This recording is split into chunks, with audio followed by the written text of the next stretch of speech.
briseront le sommet de la tête. Cela ne t'arrive-t-il pas parce que tu as abandonné l'Éternel, ton Dieu, lorsqu'il te dirigeait dans la bonne voie? Et maintenant, qu'as-tu à faire d'aller en Égypte pour boire l'eau du Nil? Qu'as-tu à faire d'aller en Assyrie pour boire l'eau du fleuve? Ta méchanceté te châtiera, et ton infidélité te punira. Tu sauras et tu verras que c'est une chose mauvaise et amère d'abandonner l'Éternel, ton Dieu, et de n'avoir de moi aucune crainte, dit le Seigneur, l'Éternel des armées. Tu as dès longtemps brisé ton joug, rompu tes liens, et tu as dit, je ne veux plus être dans la servitude. Mais sur toute colline élevée, et sous tout arbre vert, tu t'es courbé comme une prostituée. Je t'avais planté comme une vigne excellente, et du meilleur plan. Comment as-tu changé, dégénéré en une vigne étrangère? Quand tu te laverais avec du nitre, quand tu emploierais beaucoup de potasse, ton iniquité resterait marquée devant moi, dit le Seigneur, l'Éternel. Comment dirais-tu, je ne me suis point souillé, je ne suis point allé après les Baals? Regarde tes pas dans la vallée, reconnais ce que tu as fait, dromadaire à la course légère et vagabonde, ânesse sauvage, habituée au désert, haletante dans l'ardeur de sa passion, qui l'empêchera de satisfaire son désir? Tous ceux qui la cherchent n'ont pas à se fatiguer, ils la trouvent pendant son mois. Ne t'expose pas à avoir les pieds nus, ne dessèche pas ton gosier. Mais tu dis, c'est en vain. Non, car j'aime les dieux étrangers, je veux aller après eux. Comme un voleur est confus lorsqu'il est surpris, ainsi seront confus ceux de la maison d'Israël, eux, leur roi, leur chef, leurs sacrificateurs et leurs prophètes. Ils disent au bois, tu es mon père, et à la pierre, tu m'as donné la vie. Car ils me tournent le dos, ils ne me regardent pas. Et quand ils sont dans le malheur, ils disent, lève-toi, sauve-nous. Où donc sont tes dieux que tu t'es fait? Qu'ils se lèvent, s'ils peuvent te sauver au temps du malheur. Car tu as autant de dieux que de villes, ô Juda.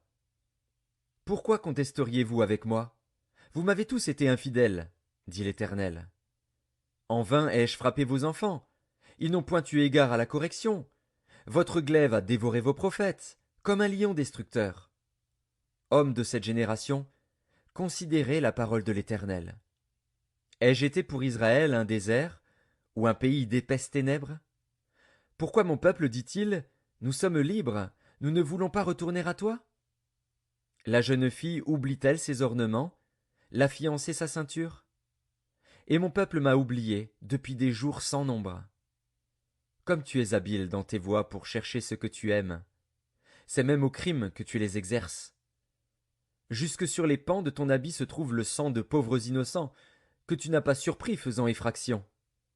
Malgré cela, tu dis, oui, je suis innocente.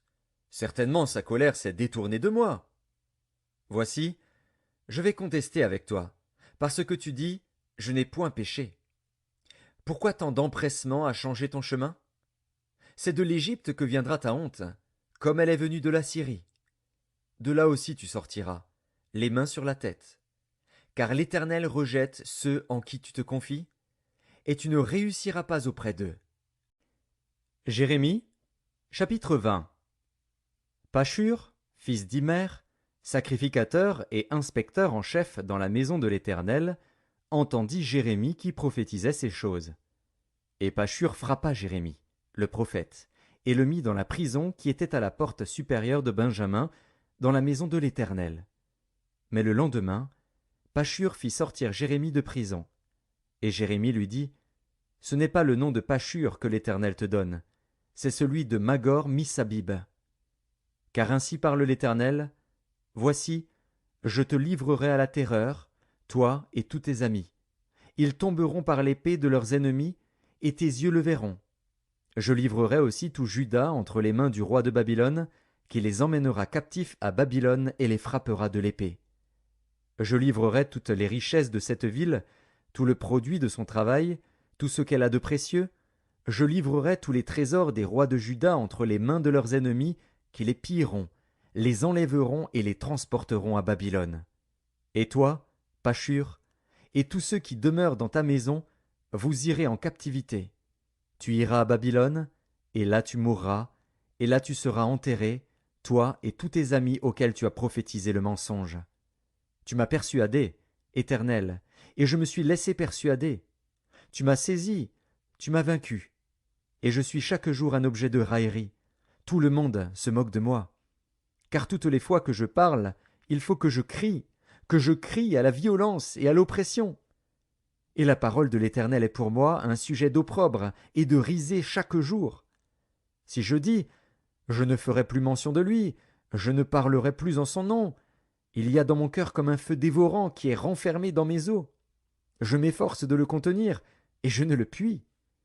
Car j'apprends les mauvais propos de plusieurs, l'épouvante qui règne alentour. Accusez-le, et nous l'accuserons. Tous ceux qui étaient en paix avec moi observent si je chancelle.